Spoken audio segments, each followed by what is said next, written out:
35 election-related violence ang naitala ng COMELEC sa buong election period. Kahapon, mismong araw ng barangay at sangguniang kabataan elections, nagkaroon po ng mga insidente ng karahasan sa ilang probinsya. Balitang hatid ni Nico Wahe. Sugatan ng incumbent chairman na si Ruben Elfante matapos barilin sa barangay Butol. Sa Santiago, Ilocos Sur, tumatakbo siya bilang kagawad sa barangay Gabao. Ayon sa pulisya, pauwi na si Elfante kasama ang kanyang anak nang harangin at barilin sila ng hindi pa nakikilalang salarin. Sugatan din ang kanyang anak. Iniimbestigahan pa ng pulisya kung konektado sa eleksyon ng pamamaril. Nagkaroon naman ng suntukan sa Nulungan, Lanao del Norte.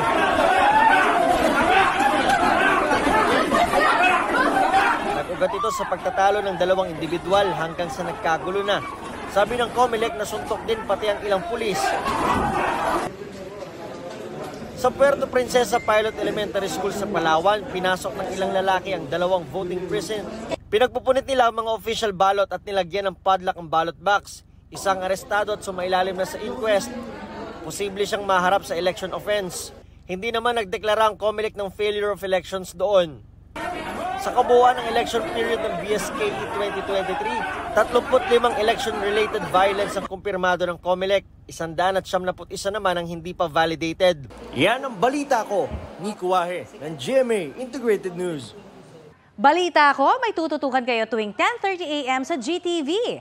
Alamin ang mahahalagang balita at impormasyong dapat niyong malaman sa Balita Ko tuwing Lunes hanggang Biyernes. Mag-subscribe din sa GMA Integrated News sa YouTube.